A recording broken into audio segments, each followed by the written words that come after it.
край родны, край прыгожы, мілы кут маіх дзядоў. Што мілей у свеце Божым гэтых светлых берагоў, дзе бруяцца срэбрам рэчкі, дзе лясы бары гудуць, дзе мядамі пахнуць грэчкі, нівы гутаркі вядуць. Гэтых махаў безгранічных, балатоў тваіх азёр, дзе пад гоман хваль крынічных думкі думае прастор, дзе ўвосень плачуць лозы, дзе вясной лугі цвятуць, дзе шляхом старым бярозы адзначаюць гожа путь. Вы ўжо ведаеце, дзеці, што завіталі вы ў дом-музей вялікага беларускага песняра Якуба Коласа.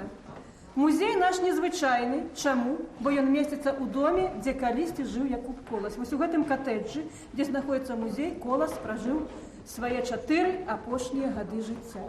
У 1956 годзе ён памёр, і праз 3 гады у 1959 годзе адкрыўся музей Якуба Коласа. Ну, там, дзе вы вось распраналіся, дзе расчынялі дзверы, дзе рэчы свае вешалі, ведаеце, хадзіў калісьці сам Якуб Колас. Ён таксама там адчыняў тыя дзверы, і на тыя ж кручкі вешаў свае рэчы, і госці, да якія яго прыходзілі, таксама карысталіся. Мы там нічога не мянялі ў прыхожай, так усё і засталося, як было пры жыцці Якуба Коласа. Я думаю, што вам ужо сказалі ў школе, што ў гэтым годзе у Якуба Коласа юбілей. Яму спаўняецца 120 гадоў з дня нараджэння. Якуб Колас нарадзіўся ў 1882 годзе, 3 лістапада, у вёсцы Акінчыцы Стаўцоўскага раёна.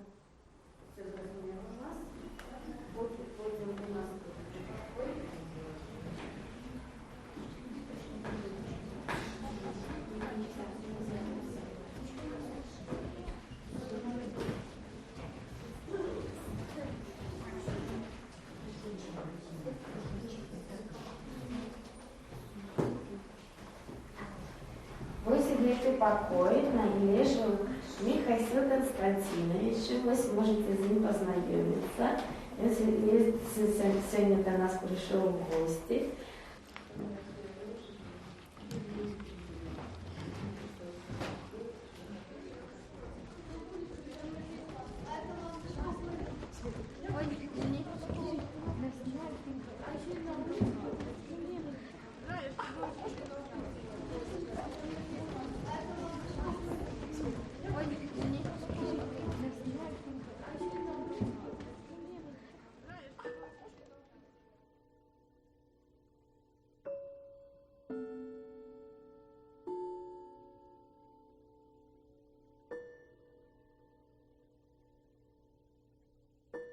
Значыцца, бацькі Коласа былі сяляне, ён з сялянскай сям'і.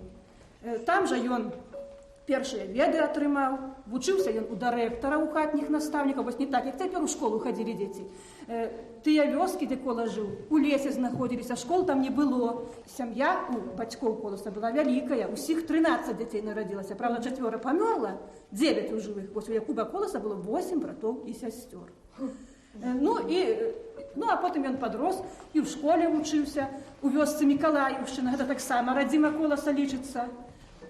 Толькі не так, як вы 10 гадоў, 11 вучыцца, ён толькі 2 гады ў школе вучыўся. А крышачку яшчэ пазней ён вучыўся в семінарыі, закончыў ён Нясвіжскую настаўніцкую семінарыю і працаваў настаўнікам. Так што Колас быў не толькі пісьменнікам, быў ён яшчэ і настаўнікам. Потым, пасля семінарыі ён жыў ужо не ў Стаўцоўскім раёне, а ў Пінскім раёне. А пасля Пінску ён быў у Расіі 5 гадоў, на радзіме не было яго тут. Калі ведаеце пра рэвалюцыю, з 17 па 21 год не было Якуба Коласа на Беларусі, ён быў у Расіі. А з 21 году Колас пасяліўся менавіта у Мінску. У Мінску Колас жыў з 1921 году, да апошніх дзён жыцця.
У 1928 году стварылася Академія беларуская, і праз год, у 1929 годзе, Якуба Коласа выбралі віцэ-прэзідэнтам нашай беларускай акадэміі. І амаль 30 гадоў, з 1929 года до 56 до апошніх днёў жыцця, Колас быў віцэ-прэзідэнтам нашай акадэміі. Ну і нашу акадэмію ў час вайны з Мінску завезлі ў Ташкент, там не было немцаў. Ну, Ташкент, дзеці, гэта наша краіна была, Савецкі Союз. Ведаеце такую краіну? Вось. Тады это была одна краіна, і, значыць, Акадэмія беларуская працавала ў Ташкенце ў час вайны, і Колас там як віцэ-прэзідэнт быў. Калі закончылася ў 45-м годзе вайна, то Колас хутчэй вяртаецца на радзіму. І менавіта ён пасяліўся вось на гэтым месцы, ў 45-м годзе. Толькі, канешне, не ў гэтым катэджы.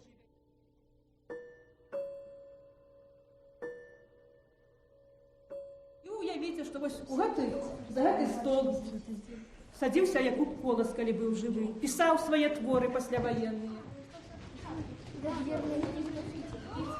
Ой, я видел такое. Сишечки З ім пасяліліся таксама ў той хатцы два яго сыны. Не было ўжо пасля вайны некаторых членаў сям'і Коласа. Па-першае, яго сына сярэдняга Юрку, якога звалі, не было. Ён загінуў у 1941 годзе пад Смаленскам. І жонкі яго, Марыі Дмітровны, таксама не было, дзеці, з ім.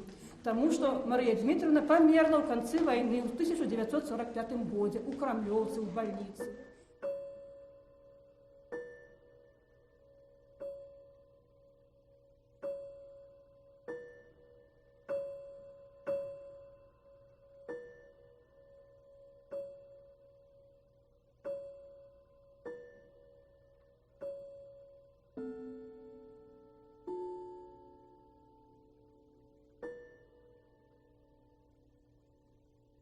Можа, нагадаем дзіцячыя творы, якія напісаў Колас?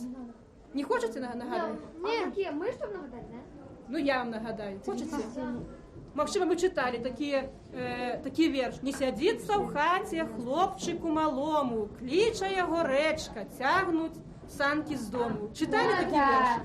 Або такі: «Утякай, мороз, дядуля, чуєш ти це, старий ці не? На пагорках гулі, булі, песні чується весне». А яшчэ такі: «Між алешин кустоў, дзе пяе салавей, і шуміць і грыбіць срэбразвоны ручэй». І гэтак далей. Ну, яшчэ, магчыма, чыталі такую казку «Рак-вусач». Ну, пачнём мы казку так. Жыў ды быў на свеце рак, з доўгімі вусішчамі, з чорнымі вачышчамі, зыркімі лупатымі, шырачэзным шыі, клешні во якія, а як вусам павядзе, страшна зробіцца ў вадзе.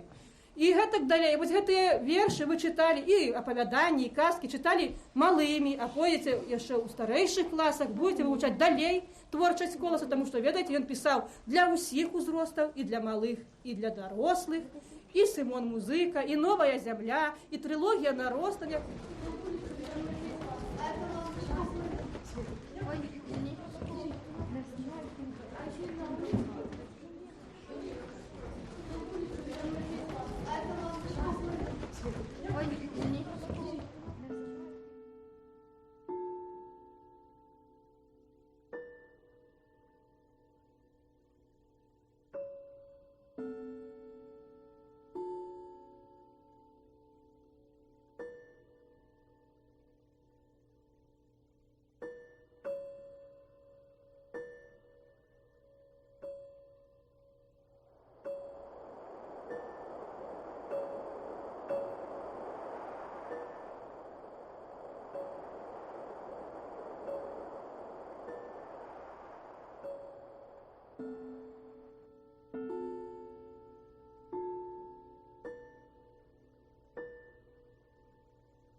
Нету, почнем, теня.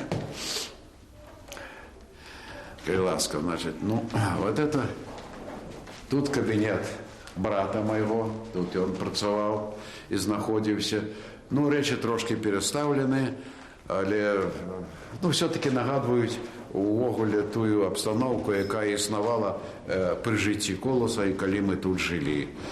Вот, тут же і прыёмнічак быў, і машинка стояла. Ну, шафа это, по-моему, была у меня, но это не важно.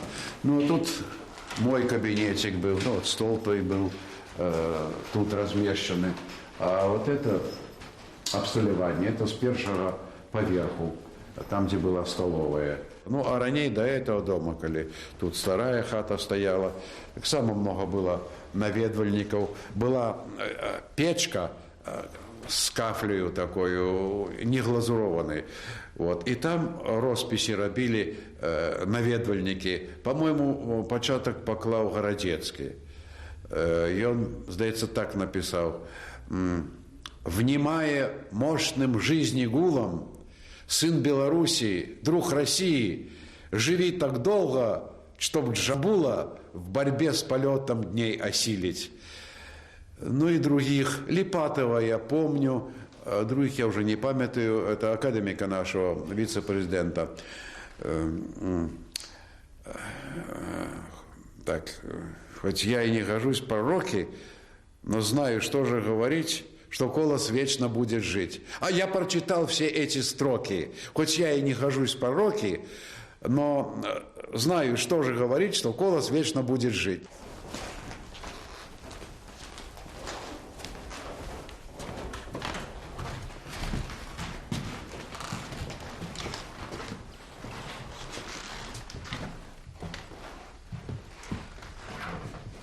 Ну вот, а тут уже меморіальний кабінет, так і все тут було раніше, так і зосталося, і ти ж і годинник, і барометр.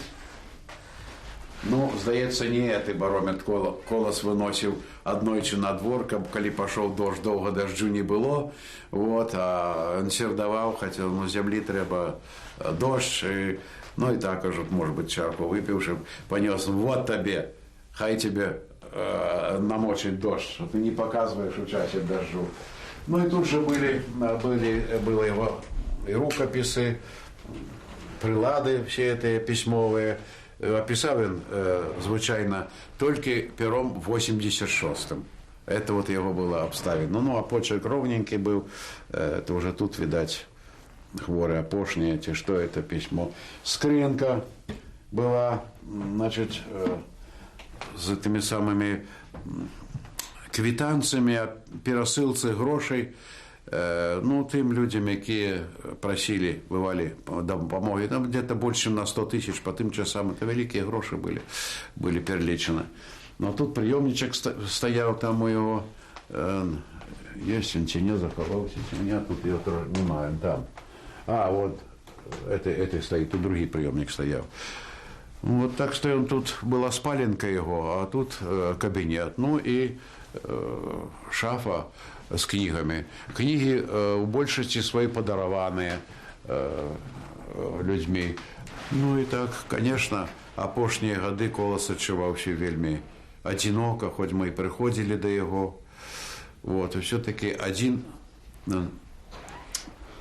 адчуваў вельми одиноким. Ну, а тут был балкончик, куди інший час виходив.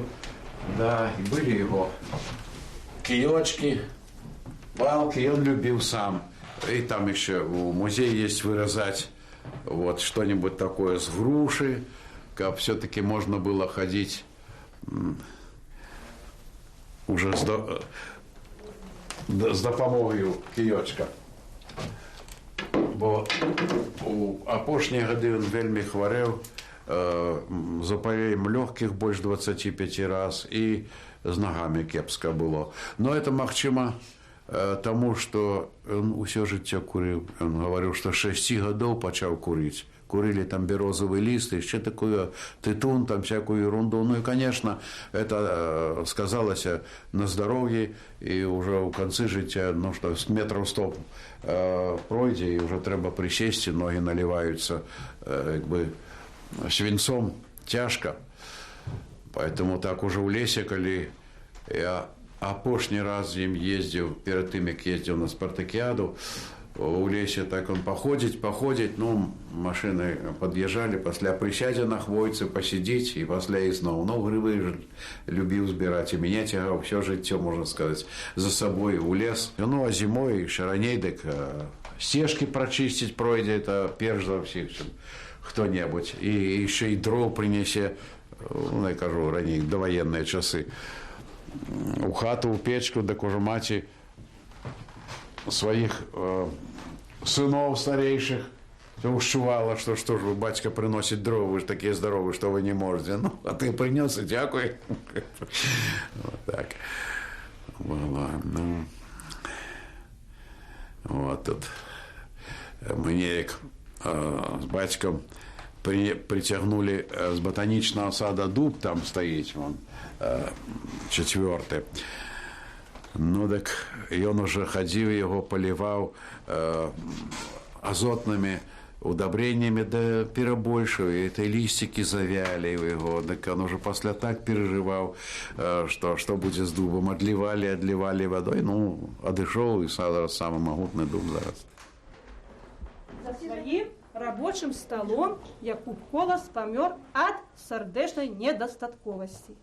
Калі яго не стала, то вядомы беларускі паэт, яго завуць Сергей Грахоўскі, пісаў вялізны верш, у якім 11 слупкоў. Конечно, прысвяціў ён памяці Якуба Коласа. А я вам просто хочу пачытаць з гэтага верша 4 радочкі, каб вы уявілі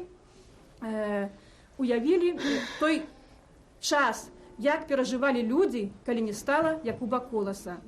Сягоння журацца бары на Беларусі, прыбіты сцежкі кроплямі расы. Замоўкла песня на шырокім лузе і падаюць на пожню каласы. Сумна стала, правда? Да. І вось тыя людзі, якія бачылі пахаванне, расказвалі, што плошча была ўся забіта людзьмі, якія прыйшлі з ім развітацца. Ім не было места, ім было цесна. А яна не малая, вось уявіце, колькі людзей хацелі развітацца з Коласам.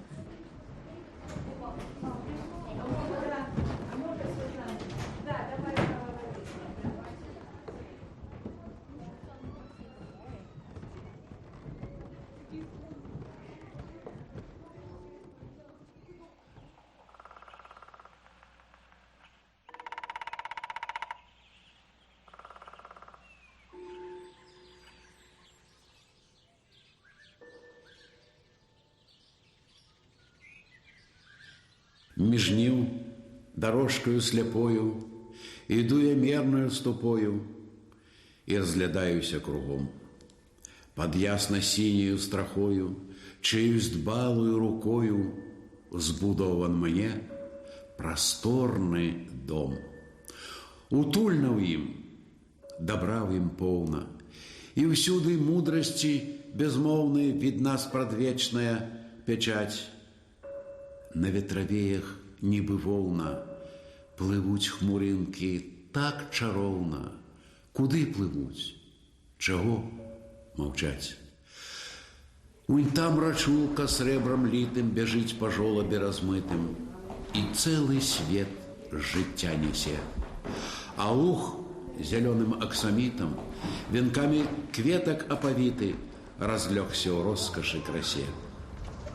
Дубы, сябры мае самоты, увыси небом кнуць узлёты, сукі раскінуўшы вакол. А колькі згоды і пяшчоты у тых пясках, што пазалотай, вакол баркоў ляглі надол. Як многа волі і разгону, як многа песень, шуму, звону, дзе не паслухай, не зірні. Свае тут звычаі, законы, і ў кожнай песні свае тоны і свой адбітак глыбіні. Іду я, дом свой аглядаю, ды сам сабою разважаю, а на душы такі спакой, і песня нейкая жывая у дружны тон адзін спявае, і з гэтым небам і зямлёй